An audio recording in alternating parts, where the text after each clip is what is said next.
Mata duree diina kee jaalladhu jedhu irratti haga tokko hin dubbanna.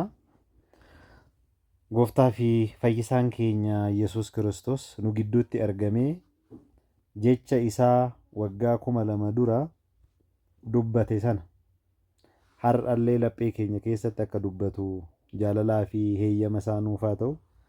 Qulqulleetti giiftii maaramiin haati jaalalaa laphee keenya jaalalaan bantee ergaa hafuura qulqulluu jecha kana keessa jiru hundi keenyayyuu fudhannee jireenya keenyatti akka hiiknu nu haa gargaartu.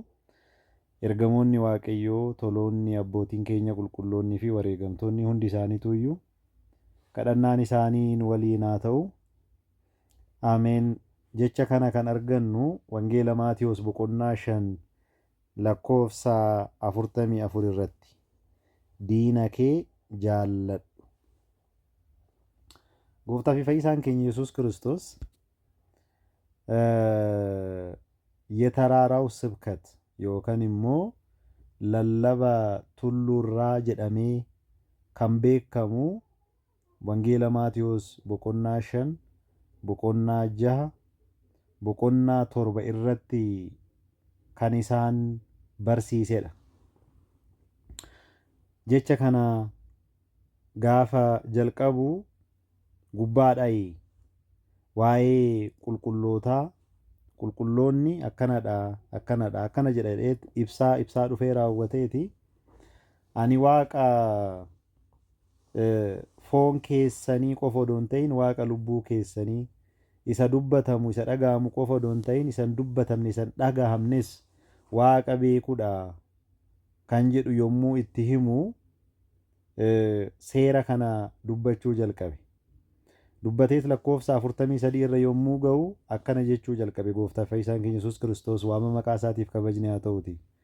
ባልንጀራህን ውደድ ጠላትህንም ጥላ እንደተባለ ሰምታችኋል።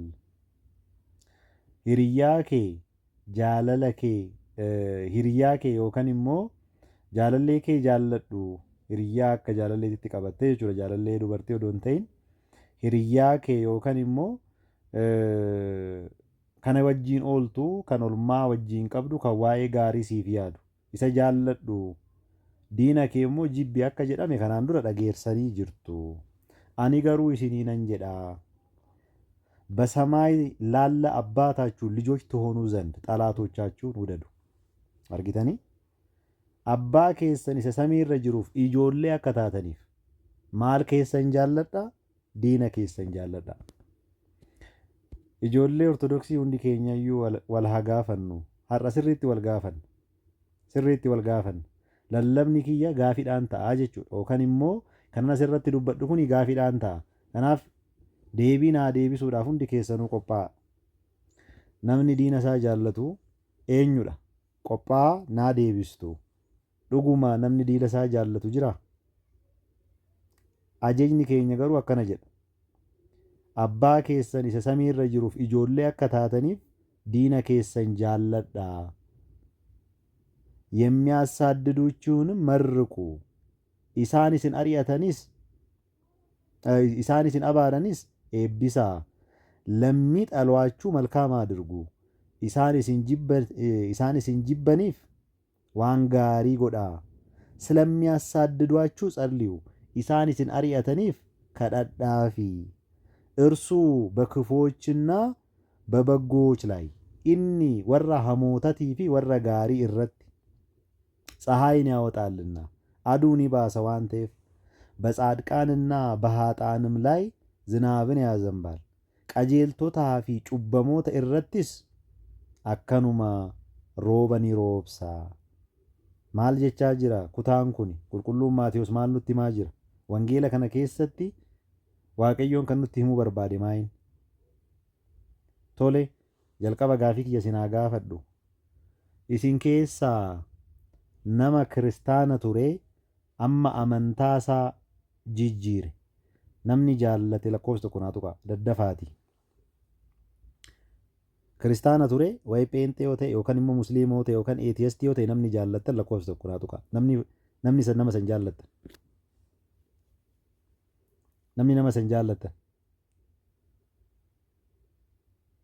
Hanga ammaa lakkoofsa tokko kan naa tuqa hin jiru. Eshi namni jibbitanii fooloo irraa kaawwatan nama tokko argadheera. Eshi galata waaqayyo. Nama lama argadheera galata waaqayyo. Eshi sadii ta'eera. Haa ta'u afur ta'eera. Eshi innaa dhugaa yoo ta'e dhugumatti baay'ee namatti tola. Dhugaa yoo ta'e dhugumatti baay'ee namatti tola. Nama 8 argadheera nama 100 wayi keessa. Nama salphaa miti. Nama kana argachuun nama salphaa miti. Faallaa isaan isin gaafadha. Faallaa isaan isin gaafadha. Amma immoo faallaa isaan isin gaafadha. Namni tokko musliima ta'e yookaan immoo pheenxee ta'e jettanii warri jibbitan waa'ee isaa hamaa kanaa softan waaqayyo fuulduratti lapheen keessan waaqayyo hin beekaa lakkoofsa 2 naa tuqa. Lakkoofsa 2. Daddafaa tuqa yoo jiraattan. Yoo jiraattan daddafaa tuqa. Foolowarii irraa kaafattanii foolowarii keessan irraa kaafattanii yoo callistan rakkoo hin qabu garuu nama san akkana ta'uu isaatiif kan jibbitan kan itti dheekkamtan. Daddafaa tuqaa yoo jiraattan.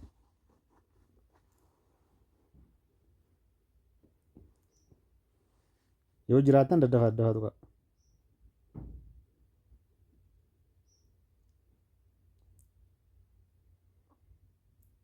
Eshi lakkoofsi wal qixxaadha. Lakkoofsi wal qixxee fakkaata. Asirratti lakkoofsi wal qixxee fakkaata garuu almost irra dhahaa jira. Jibbinee warri jedhan irra dhahaa jira. Eshi garuu nuti maal ajajamne waan jedhu sana sirriitti tan deebi'a. Garuu immoo waan tokko dubbadheen darba. Maatii Waaqayyoo dhuguma Kiristoos abbaa keenya yoo ta'e sirriitti dhaggeeffadhaa. Dhuguma Kiristoos abbaa keenya yoo ta'e dhuguma Kiristoos uumaa keenya waaqa keenya yoo ta'e ani akkan isinii godhe kana ni argitu isin immoo walii keessaniif akkanuma godhaa jedhee akka inni fakkeenya nuu ta'e yoo dhuguma kan amannu ta'ee fi fakkeenyi keenya Kiristoosiin yoo ta'e namni tokko pheenxee ta'eef jibbinaan ati kiristaanaa miti. Namni tokko musliima ta'eef jibbinaan ati kiristaanaa miti. Jala muree isinitti maasiritti dhaggeeffadhaa. Namni tokko amantaa isaa jijjiire jettanii hin jibbitan taanaan isin kiristaanaa miti. Kiristaanummaan diina iyyuu jaallachuudha. Amantaa jijjiiruu miti bara. Amantaa jijjiiruun diinummaa miti. Ilaalcha isaati. Dhugaa itti fakkaatee ilaalcha isaati. Barnoota keenyan yoo dandeenye barsiisnee gaafii yoo qabaate gaafii isaa deebisnee fi akka inni gara mana kiristaanaatti deebi'u gochuuni hin danda'amu. Akka inni gara mana kiristaanaatti deebi'u gochuun hin danda'ama. Keessattuu ijoollee gara musliimaa deemte. Kan yeroo baay'ee kan jibbitan ijoollee gara musliimaa deemtedha.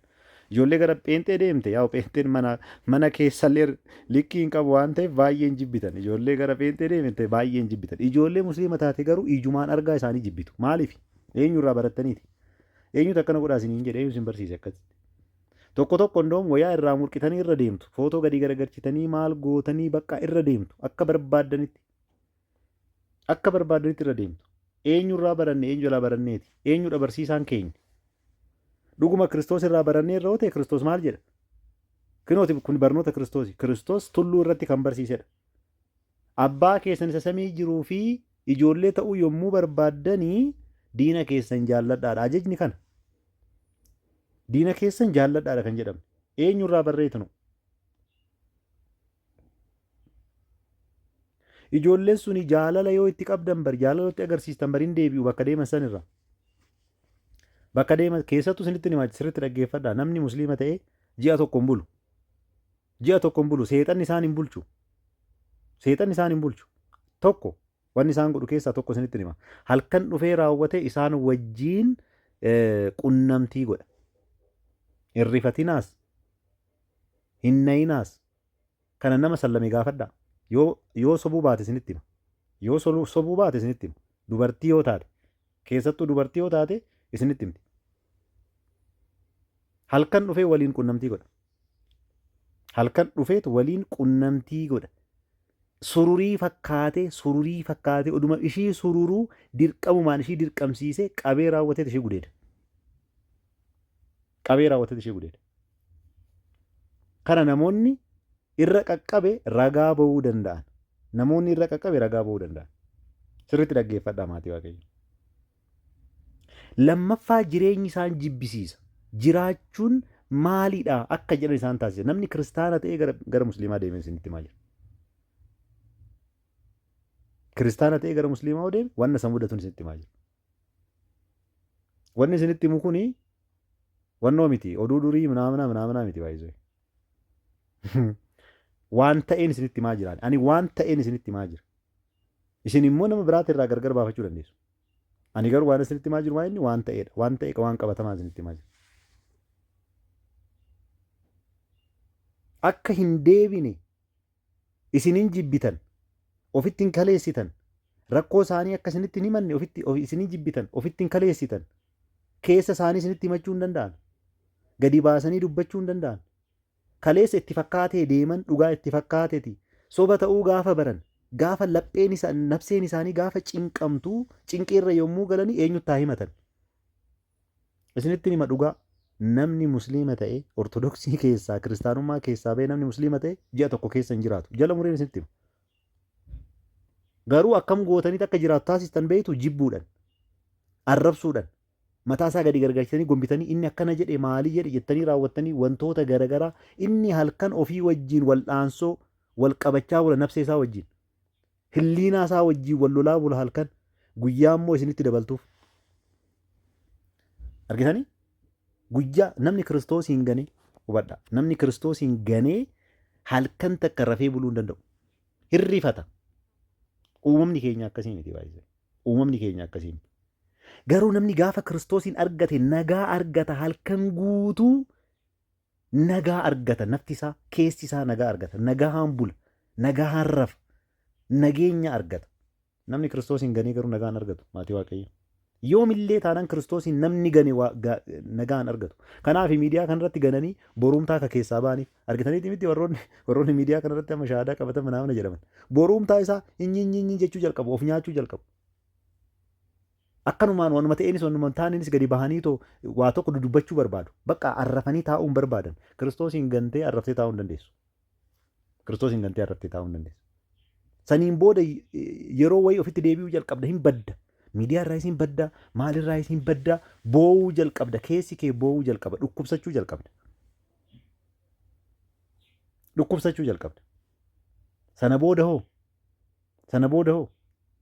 Sana booda hafuurri Waaqayyo kan dursi keessa jiru suni laphee kee keessatti waan gaarii akka yaaddu, Kiristoositti akka deebitu sitti himuu jalqaba.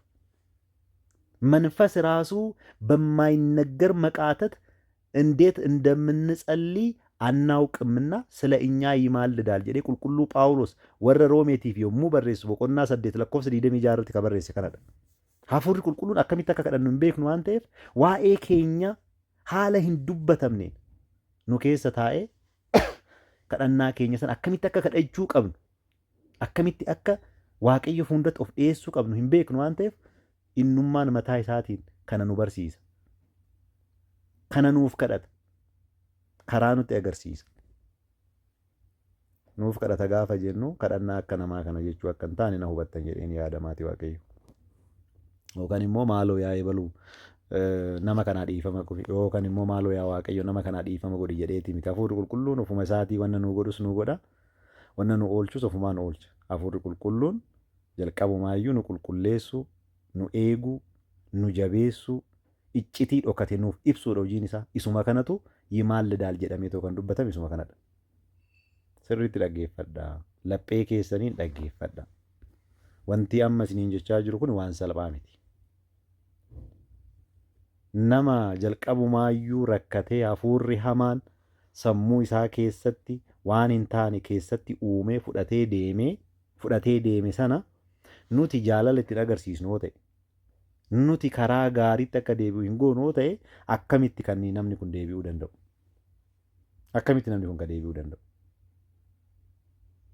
jalqaba wanni gochuu dandeenyu maalidha? Jaalala itti argisiisudha bakka. Bakka fedhe haa deemu, lafa fedhe haa ejjetu, waan fedhe haa godhu, sun nun ilaallatu. Nuti garuu jaallachuu qofa. Jaalala gaafa jennu malee without waiting for any return. Wanna deebii tokkollee odoo hin barbaadin ምንም አይነት ምላሽ ሳንጠብቅ እንዲሁ መውደድ akkasumatti jaallachuu maaliif akkasumatti jaallannu? Gooftaan keenya maal nuun jedheera? Abbaa keessan isa samii irra jiruuf ijoollee akka taatanii fi diinota keessan jaalladha. Abbaan keenya inni samii irra jiru mee akkamitti nu jaallate? Qulqulluu Yohaannis naa gaafan. Qulqulluu Yohaannis akkana nuun jedha. Qulqulluu Yohaannis wangeela isaa boqonnaa 3 lakkoofsa 16 irratti akkana nuun jedha. በእርሱ ለሚያምኑ ሁሉ የዘላለም ሕይወት እንዲኖረው እንጂ እንዳይጠፋ እግዚአብሔር አንድያ ልጁን እስኪሰጥ ድረስ ዓለሙን እንዲሁ ወዷልና ከኒሰtti aman hundu jireenya bara bara akka argatuuf malee akka hin duuneef akka hin banneef Waaqayyo hanga ilma isaa kennutti addunyaa akkanumatti jaallate. Akkanumatti homaa odoo nurraa hin barbaadin akkanumatti nu jaallate. Jaalala akkamiitiin? Jaalala bara baraatiin. Jaalala akkamiitiin? Jaalala bara baraatiin. Ilaalaa maatii Waaqayyo. Ilaalaa maatii Waaqayyo. Waaqayyo akkanumatti yoo nu jaallate jaalala akkasumaan ijoollee isaa ta'uu keenyaan qofa uumama nama ijoollee addaam ta'uu keenyaan qofa akkanumatti yoo nu jaallate nuti hoo kiraayiteriyaa dardaruu qabna nama jaallachuudhaaf. Kiraayiteriyaa baafachuu qabna nama jaallachuudhaaf. Amantaansa ortodoksii kan ta'e malee hin jaallatinaa namni nuun jedhe hin jiru. Iddoo tokkotti illee ajaja akkasii manni kiristaanaa nuun kennine. Manni kiristaanaa ganamaa galgala warroota amantaa isaanii gananiif hin kadhatti. Warroota mana hidhaa keessa jiraniif hin kadhatti. Warroota mana hidhaa keessa jiranii isaan ortodoksii ta'an hin jenne. Roobni kun akka roobu, roobee immoo midhaan akka biqilchu, midhaan biqile sun immoo firee gaarii akka godhatu ni kadhatti. Garuu warra ortodoksii ta'aniif jettee guyyaa tokko kadhattee hin beektu. ማል ጀቲ አሜን ያሉትን በአሜነ ሥላሴ ያጽናልን አሜን ያላሉትን ወደ አሜነ ሥላሴ ያምጣልን ጀቲ ወሮተ ደላ ከናል ወሎተ ገምታ ከናል ወሮተ መነ ክርስቲያና ከናን አለ ይረንዩ ኢቲኑ ደበል ጀቴ ከደቲ መሌ ጉያ ቶኮ መኒ ክርስቲያና ኬኛ ነመ ኢሲን ጃለተን ቆፈ ጃለዳ ጀቴ ሂምቤቱ ስርነ ቁልቁሌሳ ሺትረት ገነማ ፊ ገልገለ hundumaafuu walqixxee kadhatti. Hundumaafuu akkuma qulqulluu Phaawulos jedhe. Hundumaafuyyuu kadhannaa kadhadhaa. Kuni baay'ee waan gaariidha jedhe qulqulluu Phaawulos. ጸሎትን አድርጉ ስለ ሁሉ jedhe. ይሄ በጣም መልካም ነገር ነው jedhe. nuti immoo ijoollee qulqulluu Phaawulos miti ree? Maaliif qulqulluu Phaawulos akka ani Kiristoosin fakkaadhe isin immoo ana fakkaadhaa jedhe. Qorontos tokkoffaa boqonnaa 11 lakkoofsa 1 irratti ani akka Kiristoosin fakkaadhe eenyu fakkaadhaa jedhe. Anaa fakkaadhaa isin immoo jedhe. Gooftaa fayyisaan keenya Yesuus Kiristoos immoo maal jedhe? ለሚያሳድዷችሁ ጸልዩ warroota isin ari'ataniif kadhadhaa jedhe. Argitanii? Warroota nu ari'ataniif maal goon hin kadhan. Nuti ajajamnetu kana kaa.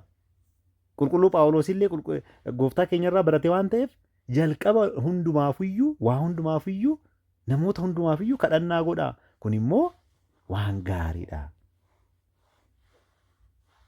ይሄ መልካም ነገር ነው። ክርስቲያኑማን akka kanadha. Gaafa kiristaana taanu nama jaallachuudhaaf kiraayiteriyaa hin qabnu maatii Waaqayyo.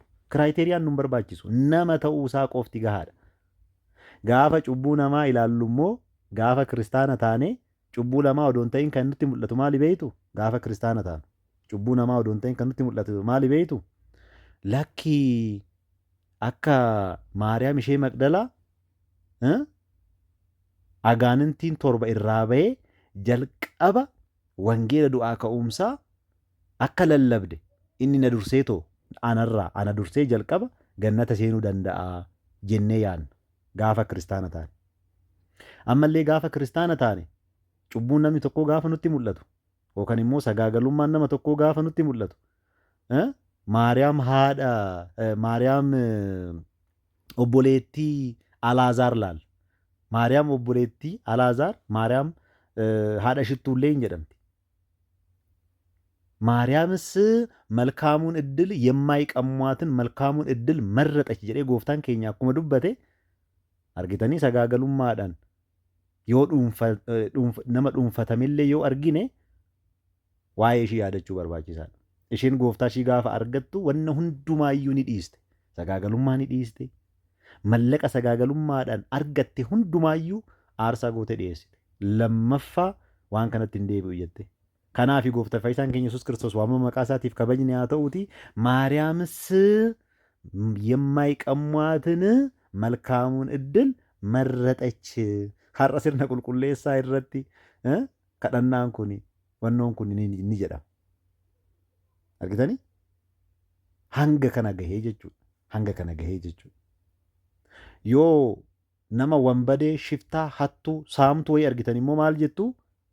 Kiristaana yoo taatanii maaloo akka Xixoos yookaan immoo akka Fayaatawii Zeemaan yookaan akka hattuu shiftaa mirga waaqa keenyatti fannifamee san na dursee anaa miti Abrahaam, Yisaaq, Yaaqoobiin dursee gannata galuu danda'a jettanii yaaddu yoo kiristaana taatan. Yoo kiristaana ta'uu baattanoo hattuun kun, mushlaaqan kun, maaliin kun maqaa inni hin qabne, maqaa addunyaa kanarra hin jirre haaraa fa'aa uumtanii ittiin arrabsitu.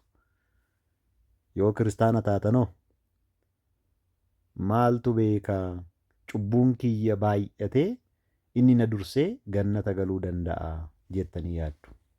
Kanaafi gooftaa fayyisaan keenya Yesuus Kiristoos ijoollee abbaa keessanii isa samiirra jiru ta'uu yoo barbaaddanii diinota keessan jaalladhaa kan jedhe. Nuti diinaa miti. Diina keenya jaallachuu miti. Namuma homaa nuun godhinuyyuu amantaa isaa dhiise jettanii jenneetoo jibbaa jirraadhaan kanas isiniin jechaa jiru. Homaa nuun goone bara. Mallaqa nurraa fudhatee nuun dhoorgan. Haadha keenya, abbaa keenya yookaan fira keenya tokko nu harkaan ajjeesne. Ijaa amantaa isaa jijjiireef qofa mataa isaa gadi gargarchinee ganamaa galgala isa arrabsaati maal goona? Guutumaan guutuutti isa jibbina. Karaa biraatiin maal jechaanii jirtu beeytu? Maal jechaanii jirtu? Dhugaadha. Amantaan kiyyaa akkana. Deemuun kee dhugaadha sirriidha jechaanii jirtu jechuudha. Gaafa nama san arrabsitan, gaafa nama san irra deemtan, gaafa nama san jibbitan, deemuun kee sirrii ture. Maaliifi hangana jaallatte si jaalladha. Gaafa ati narraa fagaatte siin jibbaa jechaanii jirta. Kun immoo kiristaanummaa mataa keetiitti qabaattee deemaa jirta malee kiristaanummaan akkasii gooftaa fayyisaa keenya Yesuus Kiristoos hin hundoofne. Duuka buutonni illee nuuf hin dabarsine. Abbootiin keenyallee fidanii nu biraan hin geenye. Kiristaanummaan akkasii hin jiru. Kiristaanummaan akkasii hin jiru. Gooftaan keenya nun barsiisne kiristaanummaa akkasii akka qulqulluu Phaawulos jedhee jecha kana fayyadamuu kiyyaaf dhiifama guddaa akka qulqulluu Phaawulos saba Galaatiyaatii ergaa barreesse irratti akkuma jedhe boqonnaa 1 lakkoofsa 8 fi 9 irratti akkuma dubbatee wangeela nu isinitti lallabneen ala wangeela biraa ergamoota simiis haa ta'ani nus haa taanu namni fidee isinitti lallabe abaaramaadha akkuma jedhe yookaan immoo kan abaarame haa ta'u akkuma jedhe nuti mataa keenyaaf wangeela san uumne of abaaraa jirraa jechuudha yookaan immoo warroota abaaraman keessatti of ramadaa jirraa jechuudha. Maatii Waaqayyoo abaarsa jaraa Waaqayyo nu haa baasu. Abaarsa jaraa Waaqayyo nu haa baasu. Nuti Kiristoosiin abaarsa hundumaa isa nuuf cabseen abaarsa jaraa baaneerra jennee warri amannu akkamitti harka keenya ofuma keenya barbaannee abaarsa jalatti of deebisna. Hin ta'a kun. Wanta akkasii kun hin ta'a? Hin ta'u. Kiristaanaaf hin malaa? Hin malu. Kiristaanni immoo wanta isaaf hin malle, iddoo isaaf hin malle, dubbii isaaf hin malle hundumarraayyuu kan fagaatedha kiristaana jechuun. Kiristaana jechuun barlammummaa Kiristoosiin aaxiramee Kiristoos lammii kooti, Kiristoos biyya kooti, Kiristoos ifa kooti, Kiristoos jireenya kooti jedhee kan jiraatudha bar kiristaana jechuun. Maaliif? Ani karaadhaa, ani jireenyadhaa, ani dhugaadha nuun jedheera. Dhugaadhaa jechuun isaa wanni ani dubbadhee, wanni ani isin barsiise martuu dhugaadhaa, aamiin jedhaa fudhadhaa jechuu isaati. Ani karaadhaa jechuun isaa ani amantii keessani jechuu isaati. Ani jireenya jechuun isaa foon koo nyaattanii dhiiga koo dhugdanii jireenya argattanii kanaan booda jireenya hin qabdanii jechuu isaati. Ijoollee Kiristoos taaneet kiristaanota jedhamnee akkamitti waan akkasii kana goonare? Akkamitti waan akkasii kana goone? Nuuf mala? Nurraa deema? Hin deemu. Hin deemu. Argitanii maatii Waaqayyo. Kanaaf sirriitti hubachuun baay'ee barbaachisaadha jechuudha. Sirriitti hubachuun baay'ee barbaachisaadha. Yaaduma kana qulqulluun abbaan keenya wangeelaawiin Luqaas gaafa barreessu akkana jedhee barreesse waan isin ajaa'ibu. Luqaas boqonnaa 6 lakkoofsa 32 irraa jalqabna. Luqaas boqonnaa 6 lakkoofsa 32 irraa jalqabnee gaafa dubbisnu akkana jedha. ለሚወዷችሁ ዲፈም የሚወዷችሁንማ ብትወዱ ምን ብልጫ ታደርጋላችሁ jedha. Gaafiidhaan jalqaba laala. Kana gooftaan keenya kan dubbatedha. Luqaastu nu barreesse malee gooftaan keenya kan dubbatedha. Gooftaan keenya maal jedha? Warroota isin jaallatanii yommuu kan jaallattan ta'e mee caalmaa maaliit hojjettanii? Cubbamoonni illee kana ni godhu miti? Caalmaa maaliit hojjettan? Cubbamoonni illee akkanuma godhu jedha. ኃጢአተኞችም ደግሞ የሚወዷቸውን ይወዳሉና መልካምም የሚያደርጉላችሁ መልካም ብታደርጉ ምን ብልጫ አላችሁ? namoota waan gaarii isinii godhaniif deebistanii waan gaarii yoo gootani maal gatii qaba? Cubbamoonni illee warroota gaarii isaan godhasaniif gaarii kana ni godhu. Argitanii? Kana ni hojjetu. Isaanirra maal isin wanni caalmaa hojjettanii? Argitanii? እንድትወስዱባቸው ተስፋ ለምታደርጉት ብታበድሩ ምን ብልጫ ታደርጋላችሁ? ቦርገናማ ና ዴቢሳ ና ኬና ኦዶኒ ሊቄሴ ፊ ረኮ ሂንቀቡ ጀቴ ኦዶ ሊቄሲቴ ፊ ማል ዋን ጫልማ ሆጀቴ ጩበማን illee kanuma hojjetaa miti. ነገር ግን jedha lakkoofsa 35 irratti ነገር ግን jedha ጠላቶቻችሁን ውደዱ መልካም አድርጉ ምንም ተስፋ ሳታደርጉ አበድሩ። ከና ክርስቲያኑማ ነው ብለጀንኪ ምንም ተስፋ ሳታደርጉ ና ዴቢሳ ና ኬና ጀቴ ያዴ አብዲ ወደቴ ዶንተይን አብዲ ቶኮ ሆማ ኦዶ ሂን ጎዳቲን ሊቄሲዳ ዋጋችሁን በታላቅ ትቀበላላችሁ። አርጊታኒ ገቲ ኬሰን irra caalmatti guddaadhaan ni argattu. የልዑል ልጆችም ትባላላችሁ። አርጊታኒ የልዑል ልጆችም ትባላላችሁ። እርሱ ለማያምኑ ለማያመሰግኑ ለክፎች ቸር ነውና። አርጊታኒ waaqayyo musliima ta'e ኤቲኤስቲ ta'e yookaan immoo waaqa maleeyyii ta'e hamoota kan nafsee balleessu kan nama ajjeesu kan sobu kan sagaagalu hunduma isaatirrattuyyuu gara laafessadha. Charnau gaarummaan isaa immoo kunoo ijaan kan mul'atudha. Kan gurraan haasa'amu miti ijaan kan mul'atudha. Hundi keenyayyuu hin beekne. Hagamtakka hamoota akka taane, hagamtakka sagaagaltoota akka taane, hagamtakka sobdoota, hagamtoota hattoota akka taane hundi keenyayyuu of beekna. Of hin beeknu. Of hin beeknu. Of beekna. Of beekna beekamaadha. Of beekna kan namaa dhiisnu. Kan namaa hin mul'atu nutti. Kanuma keenya sana alaallu. Kanuma keenya alaallu. Hagamtakka hattuu akka ta'e of hin beeka. Hagamtakka sagaagaltuu akka ta'e of hin beeka. Hagamtakka lubbuu balleessaa akka ta'e of hin beeka. Garuu waaqayyo kana hunduma keessayyuu darbee na jaallata. Gaarummaan isaa kana hunduma keessa darbee anarra jiraata. Maaliif? Waaqayyo waan ta'eef. Argitanii? Amalamummaa isaa keessa jaallachuu malee jibbuun hin jiru. Isinii galee? Inni kan jibbu nu'ii miti. Gocha keenya garuu jibba beektaa. Gocha hamaa san hin jibba. Kanammoo akkasin wal jalaan dhoofne. Waaqayyo maal jedha beektu? Ani Yaaqoobiin jaalladhee Esaawu immoo jibbeeraa jedha. Kana jechuun isaa namummaa Esaawu jibbeera jechuu isaati lakki. Esaawu hangafummaa isaa qallalchee salphisee waxiidhaan hangafummaa isaa gurgure hin salphise. Dursummaa isaa gurgure hin salphise. Waaqayyo fuulduratti hangafummaan dursummaan iddoo guddaa qaba maatii Waaqayyo. Hangafummaa keessanii qarshiidhaan hin gurgurinaa. Haadha keessanii qarshiidhaaf dabarsitanii hin laatinaa, amantaa keessan qarshiidhaan hin gurgurinaa. Amantanii ganuun qarshiidhaaf booji'amuun kiristaanummaa miti. Kiristaanummaan cimanii dhaabbachuudha hanga dhumaatti. Eesaawu bukurinnaa yookaan immoo hangafummaa isaa dursee qarshiitti gurgure. Waaqayyo isa tuffate. Hojii isaa kana tuffate. Kanaafi Yaaqoobin waddarku Eesaawu ግን ጠላው kan jedhe hojii isaa kanadha. Namummaa keenyaan garuu akka nu hin jibbine mataa isaatiin gaafa dubbatu maal jedhe ዓለምን እንዲሁ ወዷልና ምን እንዲያደርግ በልጁ ሞት ያመነ ሁሉ እንዲድን du'a ilma isaatiin amanee foonii fi dhiiga isaa fudhate cuuphamee foonii fi dhiiga isaa fudhate namni hunduyyuu akka fayyu Waaqayyo maal ta'eera jaallateera. Gaafa jaallatu akkanumaan goonkuma jaallate. Kana jechuun hojiin hamaan nu hojjennu suni amalamummaa isaa wajjiin hin deemu. Amalli isaa waan gaariidha malee amalli isaa hamaa ofitti hin simatu waan ta'eef hamaa keenya san garuu hin jibbu jechuun. Innaa jibbe gaafa jedhamu hamaa waan hin taane san akka ta'e akka hubattaniif.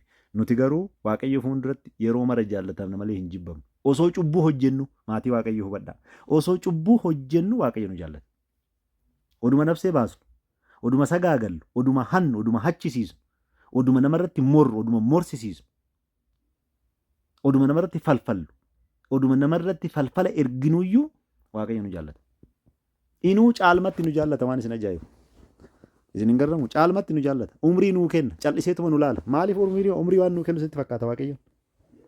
Nuti amma nama tokko nama jibbine tokko oduu dandeenye harkan takka hin bulchina. Umrii kennuufi miti halkan takka hin bulchina. Hin bulchinu bar. Halkan takka hin bulchinu oduu dandeenye mormarraa kunnee bakka እስከ መጨረሻ ብናሰናብተው ደስ ይለናል። እንጃለን hanga dhumaatitti odoo bakka morma isaarraa kunnee irraa balleessine injallan. Eenyu jalaa barannee ijoollee eenyu taaneet kan akkana goonu. Gooftaa Fayyisaan keenya Yesuus Kiristoos Wangeela Yohaannis boqonnaa 8 lakkoofsa 44 irratti akkana jedha laala. lakkoofsa 44 irratti akkana jedha. እናንተ ከአባታችሁ ከዳቢሎስ ናችሁ። isin abbaa keessan ዳቢሎስ irraa የአባታችሁንም ምኞት ልታደርጉ ትወዳላችሁ። ፌዲ አባ keessaniis gochuu jaallattu. እርሱ ከመጀመሪያው ነፍሰ ገዳይ ነበረ። ተናና ቀበዳ ከመጀመሪያው ምን ነበረ? ነፍሰ ገዳይ inni jalqabu marra dursu marra lubbu balleessaa ture ajjeesaa ture isin nuun jedha. Maal jechuudha? Lubbuun Aabeel akka du'u kan taasise seexanadha.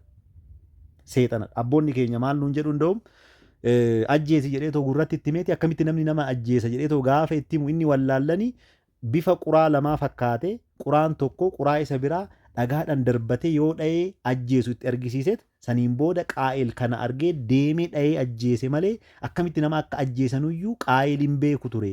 Kana seexanatu itti agarsiise jedhu. Maaliif? Laphee isaa seexanaaf baneera waan ta'eef. Laphee isaa seexanaaf baneera waan ta'eef. Kanaaf እናንተ ከአባታችሁ ከዳቢሎስ ናችሁ kan jedhe. Inni jalqabuma lubbu balleessaa ture. Uunatni barsuu ስለሌለ በእውነት አልቆመም. Dhugaan illee isa keessa waan hin jirreef dhugaadhaan hin dhaabanne. Argitanii? Karaasuu tibiit የተነሳ of tuulummaa isaatirraan kan ka'e maaliin dhaabachuu hin dandeenye? Dhugaadhaan dhaabachuu hin dandeenye. Dhugaadhaan dhaabachuu hin dandeenye. Hassatንም ሲናገር ከራሱ ይናገራል. soballee yommuu dubbatu ofii isaatirraa dubbata. Maaliif? Namni tokko fakkeenyaaf amma maatii Waaqayyo sirriitti hubadhaa. Mukti amala ibiddaa hin qabu. Dhagaan amala ibiddaa hin qabu. Dhagaan dhagaadhaa, muktis mukadha. Garuu muka tokko muka isa biraa wajjin walitti riigdanii amala isaatirraa kan hin jirre amala haaraa ibidda fida. Dhagaan illee akkasuma dhagaa isa biraa wajjin yoo warrige ibidda fida. Maaliif isinitti fakkaata? Kuni amala isaa birra kan hin jirre. Amala biraa baasa.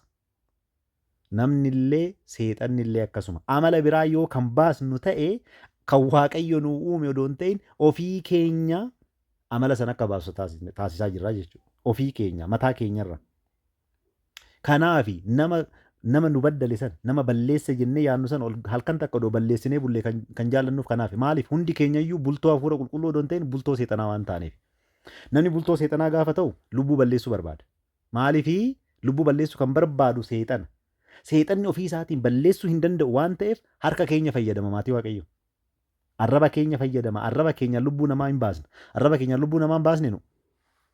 Arraba keenya lubbuu namaa baasne moo hin baasne? Maatii Waaqayyo arraba keenya lubbuu namaa baasne moo hin baasne?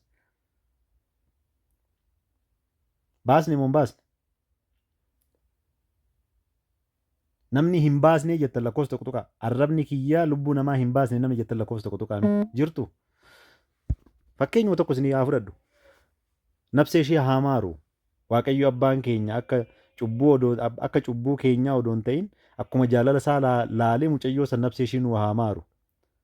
Boonii arraba namaati miti kan ajjeese. Arraba namaati miti kan akka ishiin akkas gootu ishee taasise. Of ajjeesuun edaa of balleessuun edaa yommuu ishiin jettu maal jenneen koomentii ishee jala seenne maal jenneen dafi kaa yoom of ajjeestaree amma godhi kaa amma dafi kaa jechaan hin turre koomentii ishiin argine hin duutu sira mucayyoon nana yoom duuta gaaf tokko ani gaafa duute sanan arge waan isin ajaa'ibu. San dura mucayyoo san hin beeku argeettis hin beeku gaafuma sanan ishii arge argeettis hin beeku mucayyoo san argee hin beeku tasumaayyoo na bira dhufte wannoo kiyya jala seentee hin beeku. Garuu gaafan argu koomentii kana keessaa guurtee raawwatteet hin duutu du'i kaa yoom duuta kan jedhu kana keessaa guurtee raawwatteet maal gooti bakka kiyya jiraattu akkamitti akkana jettu bakka koo jiraachuu heddanii isin jettee raawwatte viidiyoo irratti hojjetti mucayyoon tun. Maatii waaqayyoo arrabni keenya nama baay'ee cabseera. Qaalaat በጣም አደገኛ ናቸው. jecha afaan keessanirraa ba'u irraatti sirriitti ጥንቃቄ አድርጉ. Of eeggannoo guddaa taasisa. Afaan keessanii jechi gaafa ba'u of eeggannoo guddaa taasisa. Nu amantaadhaan akka nama adda qoonnee jaallannu hin ajajamne. Amantaa kan fedhe keessa haa ta'u nama ta'uu isaa qofaan jaalladha. Namaa miti kiristaana yoo taatan raammoo fuuyyuu jaalala agarsiistan. Raammoo qulqulleettii giiftii teenya qulqulleettii giiftii maadamiin hin beeytu wannoo ishiit irratti taammirii ishiit irratti kophee ishii baasteeti kan saree obaaste. Sareen tuffatamtuudha miti. Sareen tuffatamtuudha. Garuu saree obaaste ilaala. Sareen kan tuffatamtuuf tokkoffaa maaliif waan nyaatte waan tuftuuf. Argitanii? Namni waan nyaate tufu namni waan nyaate sammuu keessatti hin qabanne saree jedhama. Gocha sanii waan waamamuuf. Batagbaaru ስለሚጠራ gocha sanii waan waamamuuf. Kiristaana yoo taatanii nama tuffatamaadhaa fi ni azantu lapheen keessan isaaf raarra'aa jechuudha gabaabumatti bara. Libbaachuu iraarraallatan maaltu? Nama tuffatamaadhaaf. Malee saree jennee nama arrabsinu. Nama bifaa fi fakkeenya waaqayyootiin uumame saree jennee arrabsinu. Garuu immoo maal goona? Inuuyyuu kuni amantaa fedhe keessaa haa ta'u sillaaseen bifaa fi fakkeenya isaatiin isa uume jennee isa keessatti sillaasee ilaalla sira. Sillaasee isa keessatti ilaalla sira. Maatii waaqayyoo ammallee irra deebi'een dubbadha. Diinota keenya jaalladhaadha kan jedhamne. Diinota keenya jaalladhaa jedhamne. Yoo kan Kiristoos ta'uu barbaanne diinota keenya jaallachuudha. Kan mataa keenya ta'uu hin barbaanne yoo ta'e hin dandeenyu. Maaliif? Seexanni dhufee nutti taphata waan ta'eef. Kanaaf kamaalii taana ka seexanaa taana. Ka seexanaa hin taana yoo ta'e immoo diina keenyaa miti ወዳጀ keenyayyuu hin jibbina. Seexanni xiggi ነው የሚሄደው. እስከ ጥግ ነው የሚሄደው. Seexanni hanga dhumaa deema maatii waaqayyo. Eshi sirriitti hubadhaa. Laphee keessan keessatti yaadadhaa. Namni 152 as keessa hin jirtani. Nama 152 as keessa jirtan kana keessa namarratti kamatatiin ergine. Namni namarratti matatii erge hin jiru. Nama jaallattan irratti matatii baay'ee yeroo baay'ee kan ergamu nama jaallattan irratti. Nama jaallattan irratti matatii namni ergitan hin jirtan as keessa hin jirtan. Homaan barreessinaa homaan dubbatinaa. Homaan barreessinaa homaan dubbatinaa. Laphee keessanitti garuu himaa. Namni matatii namarratti erge yoo xiqqaate 2-3 as keessa hin jira. Nama 150 kana keessa. Yoo xiqqaate jala mureensitti hima dhugaadha. Dhugaadha kun. Kan ergine immoo nama baay'ee nu jaallatu irratti.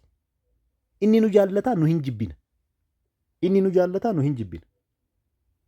Eshi faallaa isaatiin isin haa gaafadhu. Faallaa isaatiin isin haa gaafadhu. Namoota as keessa jirtan keessa matatiin namni isinitti ergame yoo xiqqaate nama 150 kana keessa namni 30 ol isinitti ergameera. Namni isinitti ergame lakkoofsa tokko naa tuqaa namni beektan. Isinitti ergamu namni beektan lakkoofsa tokko tuqaa yoo xiqqaate nama 30 ol hin ergan. Namni beektan isinitti ergamu matatiin. Namni beektan lakkoofsa tokko daddafaa tuqaame. Namni dhaggeeffachaa hin jiru jechuudha. Argitaniimi? Yoo xiqqaate namni 30 namoota as keessa jirtan keessa yoo xiqqaate namni 30 matatiin isinitti ergameera. Nama 30 matatiin isinitti ergame keessaa yoo xiqqaate namni 15 nama baay'ee jaallattanii isinitti ergame. Nama baay'ee jaallattanii, nama dhiyoo keessanii, hiriyyaa keessan dhiyootiin isinitti ergame. Kan seexanaa gaafa taanu akkanaadha gabaabumatti. Kan seexanaa gaafa taanu nama jaallannu nama akka malee nu jaallatu irratti matatii ergina.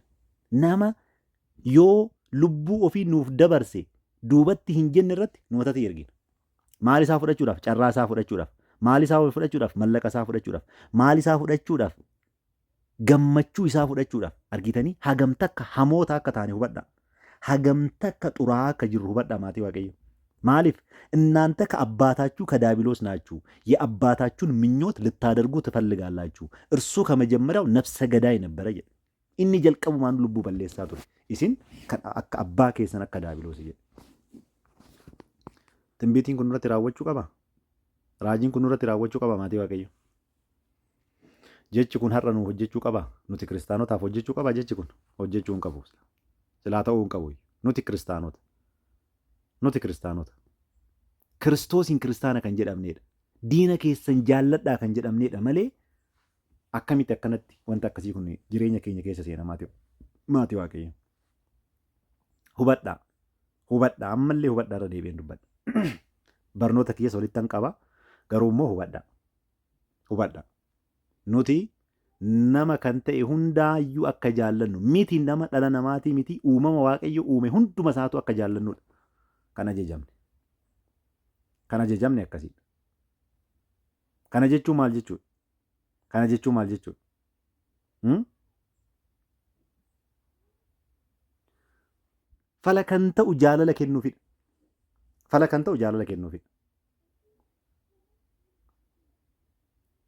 Fala kan ta'u jaalala kennuufidha.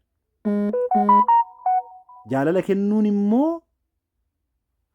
jaalala nuti Waaqayyoof qabnu isa dhugaa sana yoo nu keessa jiraatedha. Jaalala Waaqayyoof qabnu inni dhugaa sun nu keessa yoo jiraatedha. Kuni nu keessa yoo hin jiraatoo ta'e wanni sammuu keenya keessatti uumamu maalidha? Jibbadha. Jibbi immoo ka seexanaati. Jibbi ka seexanaa yoo ta'e kallattimaan wanni nu gonnu maaliin? Nama jibbuudha jechuudha. Namni jibbuun immoo fala ta'uu hin danda'u. Ta'eetis hin beeku. Kanaaf keessattuu maatiiwwan Waaqayyoo irra deddeebi'een isin kadhadhaa.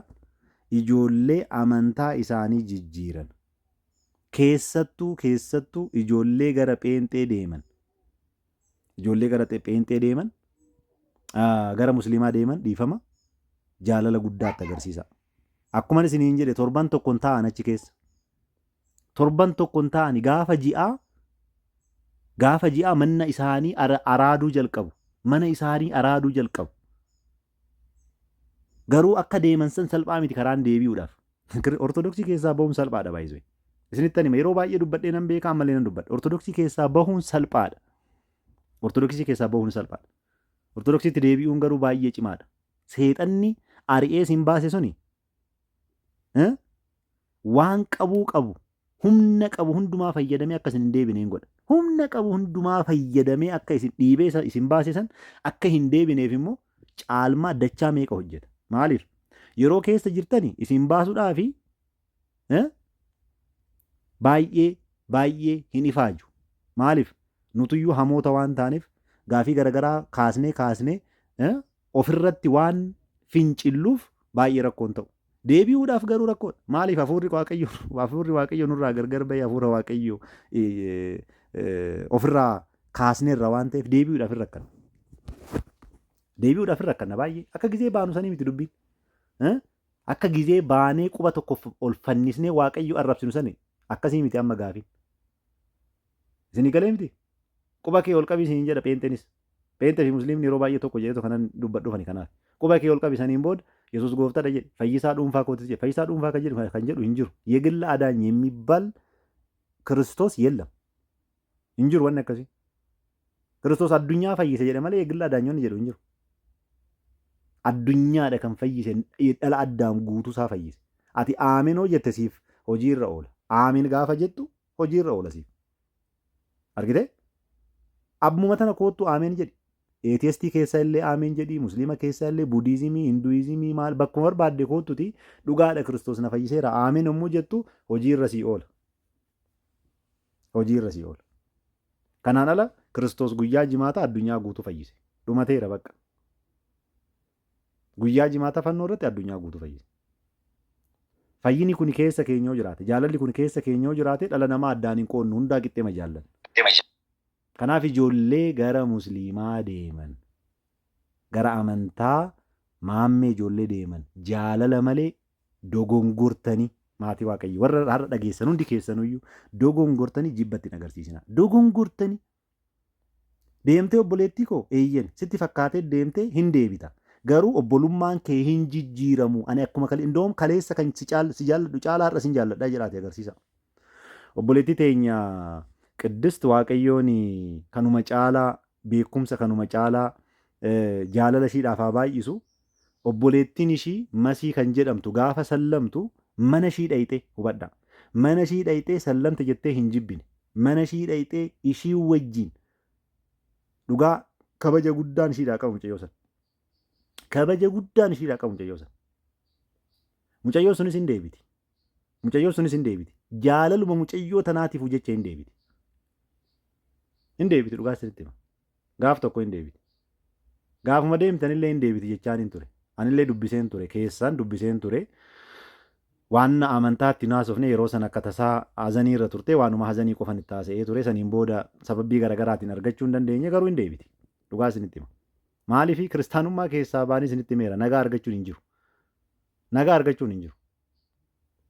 Nagaan argattu. Hin deebiti dirqama deebiti. Sammuu ishiitti ishii dirqamsiisaa beekaa. Namaa miti. Namni maa gaafa si dirqamsiise hin ta'u akkasitti. Sammuun ishii garuu ishii dirqamsiisee hin deebiti. Obboleettiin teenya Qiddist garuu ammallee baay'inni keessan ishii hin beeytanii Waaqayyo si haa eebbisu Qiddist Waaqayyo si haa eebbisu jedhaati barreessaa fi faarfattuu dhalleedha. Yeroo baay'eellee hin faarfattiin beeytu baay'inni keessan. Qiddist Waaqni si haa eebbisu jedhaan himee barreessaa koomentiidhaan. Namoota keessan namoota akkatti waan gaggaarii hojjetan kana eebbisaa kabajaa. Kabajuun eebbisuun Waaqayyo akka nama san eegu gochuun kuni kiristaanummaa irraa kan eegamudha. Kiristaanummaa irraa kan eegamudha. Isinii galee kuni kiristaanummaa irraa kan eegamudha. Garuu namni haga ammaa Qiddistiin eebbisee hin jiru. Namni haga ammaa Qiddistiin eebbisee hin jiru. Nama garramu. Nama tokko argadhe. Nama lama sadii ishee. Barreessaa turtanii haa ta'u ishee. Barreessaa turtan haa ta'u. Hundi keessanuu namni isinii danda'amu eebbisaa. Eebba eenyutu ishii dhaqqabaa hin beeknu. Eebba eenyutu dhaqqabee ishii eegaa hin beeknu. Kadhannaa ishii keessatti immoo Atsada Maariyaam jedhaatii kadhadhaafi. Atsada Maariyaam maqaan cuuphaa ishii Atsada Maariyaam jedhaatii kadhadhaafi. Gaafa sagaddan barruu keessan keessatti Atsada Maariyaam yaa Waaqayyo eebbisii jedhaatii sagadaafi. Mee guyyaa har'aa kana ishiidhaaf kadhadhaa ishiidhaaf sagadaa. Sagada keessan kanarraa kadhannaa keessan kanarraa obboleettii keessan Atsada Maariyaamiif kadhadhaafi. Kiristaanummaan akkasii baay'isuu. Kiristaanummaan walii kadhachuudha walii sagaduudha. Kana kiristaanummaan akkana kan nu barsiise Waaqni keenya. Argitaniimi? Waaqni keenya kan nu barsiise akkana. Mucayyoon tuni mallaqa ishii baastee guyyaa ishii maal ishii waan mara kan baastee dhayxee macheen bilisaanii miti. Deemtee mucayyoo tana gaabbazaatii gammachiisaa fa'aa turte. Viidiyoo sana agartaniirtu baay'inni keessa. Gaafa ishiin gaabbazdu argitaniirtu viidiyoo bilisaan dhufaa kun marti. Mallaqa ishii baasteeti. Namni kenneef jira. Namni ispoonsarii ishii godhe jira. Kiristaanni ispoonsarii wal godhuu dhiisaati. Yoo dandeenye wal cabsina. Yoo dadhabne wal cabsuu dadhabne wal haman. Wanna garagaraa goona malee qarshii kanaan kana godhi namni namaan jedhu jira hin jiru. Biyya ormaa keessatti akkuma isin biyya ormaa keessatti baay'inni keessan gubattan biyya ormaa keessatti gubatteeti. Qarshii argatte saniin deemtee obboleettiin tiyyaa har'a amantaa ishii gadhiistus amantaa ishii keessaa baatus boru amantaa ishiitti deebi'uun ishii hin oolu jetteet dhayxee mallaqa ishii baastee yeroo ishii gubdee jireenya ishiidhaaf hirtee kana goote. Ani ishiin argeefanani namoonni biraa immoo kan argitanoo jiraattan nama san galateeffadha. Ani waanan argeef waan ija kiyyaan argeefanani kanan ishii galateeffachaa jiru. Isin galee obboleewwan akkasii kana barbaanna laala. Kanaaf maatii Waaqayyoo hunduma keessanuu nan kadhadha. Har'a kadhannaa keessanii fi sagada keessan keessatti barruu keessan keessaa Atsada Maariyaam hin dhabamin. Maqaan cuuphaa ishee eenyunni? Atsada Maariyaam. Atsada Maariyaam hin dhabamin. Kadhannaadhaan ishii yaadadhaa. Wanni ishiidhaa gootan, wanni guddaan, wanti gochi guddaan ishiidhaa gochuu dandeessan guyyaa har'aa kadhannaa keessan keessatti Atsada Maariyaam jettanii ishiidhaaf kadhachuu qofa. Bakka wanni biraa wanni gootaniif hin jiru. Mee namni taaddargullaate birrii odoo kennitaniif gatii hin qabu. Odoo galateeffachaa ooltanii naamna gatii hin qabu. Gatiin inni guddaan maqaa isheetiin kadhachuudha. Waaqayyo abbaa keenya mucayyoo tana hanga dhumaa cimsii. Rakkoon ishiitirallee yoo jiraate. Rakkoon jireenyaa hundi keenya iyyuu hin qabne. Rakkoon jireenyaa hoo jiraate yaa Waaqayyo rakkoo jireenyaa kana keessaa baasii. Maatii ishii eegi. Naannoo ishii namoota jiran hundumaayyuu eegi jennee kadhachuufi. Ishiidhaa kadhachuufi.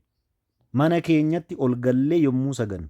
Macheem kiristiyaanni ol galee maqaa Waaqayyootiif hin saganne hin jira jedhee yaadu. Hoo jiraattanii suni mallattoo gaafii keessa gala. Mallattoo gaafii keessa gala hoo jiraattan. Kiristaanni hundu ganama barii galgala gara ciisicha isaa gaafa deemu jalqaba kabaja Waaqayyoof qabu sagadaan agarsiisuu qaba. Waaqayyoof sagaduu qaba. Sagadni kun sagada waaqummaa jedhama. Itti aanee qulqulleettii giiftii Maaramiidhaaf sagada kennaa ishii sagaduu qaba. Hagamiin sagadaa akkamitti sagadaa karaa garaagaraatiin barsiistonni baay'een barsiisaa jiru waan ta'eef hin argattu rakkoon qabu. Itti aansee qulqulloota ergamoota Waaqayyootiif itti aansee wareegamtootaaf akkuma beeytan akkuma waammattanitti maqaa isaanii waamati sagaduun baay'ee barbaachisaadha. Jalqaba hunda dursa garuu Waaqayyoof sagadatu dhiyaata.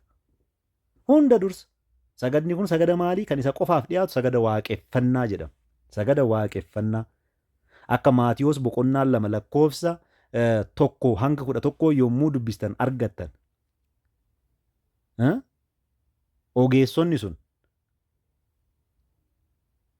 baha fagoo irraa dhufanii isaaf sagaduudhaaf dhufanii akkuma sagadaniif jechuudha. Akkuma sagadaniif jechuudha. Walii kadhachuun kiristaanummaadha. Walii keenyaa fi miti sirna qulqulleessaa keenya irratti reef akkuma dubbadhe addunyaadhaaf kadhatti manni kiristaana keenya. Addunyaadhaaf bishaan yommuu roobu likkiitti akka roobu, ganna kana midhaan akka eebbisu, bona kana aduu ba'uu fi bubbee dhufu kana akka eebbisu hundumaafuu kadhatti. Nuti immoo ijoollee ishiiti waan ta'eef obboleettii teenyaa fi miti nama biraatiif hin kadhanne. Innaa baay'een gammade obboleettii teenyarraa kana arguu kiyyaaf baay'een gammade. Ishiin waan barbaadde haa jettu gadi baate. Waan barbaadde haa jettu. Wanni ishiin jettu suni jechaan deebitanii akkamitti akkana jettaniitii miti kan deeffattan gara mana keessaniititti. Kan deebistan akkamitti? Obboleettii koo sitti fakkaateeti dogongora dubbatte sitti fakkaateeti Waaqayyo laphee kee haa deebisu, laphee kee keessatti hafuurri qulqulluun haa seenuu, laphee kee keessatti Waaqayyo sitti haa dubbatu. Hamaa kan dubbatteef jaalatteetii miti. Malee ati dur akkanan turre, dur nama gaarii turte, durii ishii gaarummaa ishii kaastanii dubbachuu dhumate. Gaarummaa ishii kaastanii dubbachuu. Kanaafi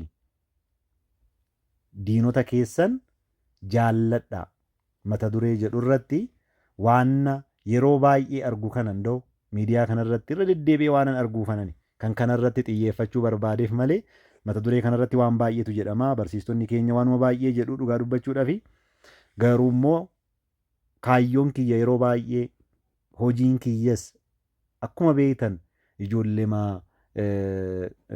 musliimaa kanarratti waan ta'eef ijoolleen teenya garas deemuudhaa jettellee ijoollee baay'een dhugaa waaqayyo dubbachuudhaaf ijoollee baay'een kan garas deemuudhaaf jette yaada isaanii kan dhaaban kan dhiisan baay'eedha likkii hin qaban. Garuu dhugaa dubbachuudhaaf yoo xiqqaate ijoollee gara 20tti dhiyaatan sanii olillee ta'uu danda'anii kallatti shahaadaa qabachuudhaaf jedhanii warri dhaaban edaa akkanaa maaloo anoo hin beekne maaloo anoo hin barre jedhanii kan deebi'an kan immoo kallattiidhaan natti himanii isinitti himaa jira. Kallattiidhaan kan natti himanii isinitti himaa jira. qalbii keenya cabsuudhaaf seexanni waan guddaa yoo hojjetu Waaqayyo immoo karaa ergamoota isaatiin karaa qulqulloota isaatiin dinqii nuuf hojjeta. Maaliif? Kan nu eegu hin rafu waan ta'eef. Kan nu eegu hin rafu waan ta'eef. Iyyuun keenya asirratti waa meeqa haasaa dadhabaa ooluun keenya gatii guddaa akka qabu hundi keessanuu beekuu qabdanii jechuudha. Beekuu qabdanii jechuudha. Mana kana jalatti ijoolleen kadhannaa dhaggeeffatte yoo xiqqaate ijoolleen 30 ol 30 kasiniin jedhe xiqqaadha. Ijoollee 30 ol lakkoo garagaraa keessa kan jirtu rakkoo san jalaa bahaniiru. Ani kanan beekuun isinitti hime. Ijoollee 30 kan isiniin jedhe ani kanan beeku ofii kiyyaa kanan ani beeku. As manuma kana jalatti kunoo manuma qiddisti jalatti mana qiddisti jala deemnee dhaggeeffachuu jalqabnee ani erganii kadhannaa addaan kutee erganii waa'ee kiristaanummaa dhaga'uu dhiisee ture ijoolleen jedhan ijoollee 30 ol. Ijoollee 30 ol. Asumatti kadhannaa dhaggeeffatanii kan jireenyi isaanii isaan jibbisiise of ajjeesuu kan barbaadan bakka ammaan booda ani jiraadhee toof homaa hin fayyadu kan jedhan ijoollee baay'een gara jireenyaa deebi'aniiru gara Kiristoos deebi'aniiru har'a ni kadhatu har'a ni sagadu har'a ni kadhatu har'a ni sagadu kunoo Tigist maal jechaa jirti anuu jiraa jechaa jirti dhugaadhaanuu jiraa kunoo asittanii abdii kutannaa kiyya keessaa anuu asitti jedha kunoo hunduu kan jedhu hunduu gaarummaadhaafi kan jedhu ijoollee baay'eetu jira. Eeyyanii anillee kan jedhu dhugaadha jalatti kunoo carraa likkii hin qabu. Argitanii miire anis jira jetti kunoo asuun. Hubadhaa maatii Waaqayyo yoo jiraattani namaaf qoricha ta'a. Qoricha ta'a jiraadhaa. Marzii garuu namatti hin ta'inaa maatii Waaqayyo. Marzii namatti hin ta'inaa. Jechi afaan keenyaa ba'u marzii yoo ta'e nama cabsa. Ammallee irra deebi'een dubbadha mucayyoo san nafsee ishee amaaru Waaqayyooni. Mirga tolootaa ishii haa dhaabu. Bobaa qulqullootaa jala nafsee ishii haa boqachiisu. Arraba keenya kan ishii cabse. Arraba keenya kan tushaa sanitti akka rarraatu ishii taasise. Dhugaa Waaqayyo. Kana jalaa haa baanu. Nama cabsuu jalaa haa baanu. Waaqayyo waan gaarii dubbannee jechi afaan keenyaa ba'e nama ijaaruu malee nama akka hin diigne.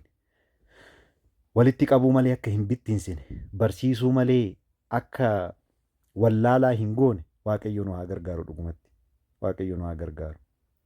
Abbaan keenya Waaqayyoon Gooftaa Fayyisaan keenya Yesuus Kiristoos uumaan keenya argamsiisaan keenya bakka deemne maratti bakka teenye bakka kaane maratti gaarii dubbannee namoonni nuun akka fayyan sababbii keenya namoonni Kiristoosiin akka beekan Waaqayyo nuuf haa godhu. Bakka deemne maratti bakkuma ijjenne marattuyyuu Kiristoos nama nurratti hojjetu. Ayyaanni isaa nama nurratti hojjetu. Gaarummaan isaa nama nurratti hojjetu nu haa taasisu. Waan salphaa miti kiristaanummaan. Hundi keenyayyuu amma mucayyoo tuni akkana nan godha jettee yaaddee itti herreegdeti miti kan mana kana bante. Garuu laphee ishii yoo argu Waaqayyo itti fayyadama jiran. Ani mana kana kanan argee dheengadduma gaafuma wannoon dhufuudhaa jedhu gaafuma himaamaatiin dhufuudhaa jedhu mana kana argeen takku mana kana argeen beeku warranas dhufee hin beeku. Daaqoon dassuu haa ta'u eenyu hordofee dhufee akkan argeen beeku daaqoon dassuu natti fakkaata. Isa hordofee dhufeen arge mana kana. Kinoo haga ammaa nan jira. Haga ammaa nan jira. Yeroo baay'ee ijoolleen teenya yoo banuu baatte mana afaan Amaariffaan dhaqa. Amma mana Amaariffaa dhaquun barbaadu. Achi baxaan baay'eedha achi rakkoon qabanii rakkoo namaan qaban isaan anatu isaan wannoo jedhee deema malee isaan yaadee deema malee baay'eedha achi rakkoon qabanii rakkoo barsiisaan qabanii ምንም ችግር የለም ነች baay'eedha jira. As immoo barsiisonni akka nu baay'atan barbaanna dhugumatti. Barsiisonni akka nu baay'atan barbaanna. Faarfattoonni akka nu baay'atan barbaanna. Kan nu gorsu, kan nutti dheekkamu akka nu baay'atu barbaanna.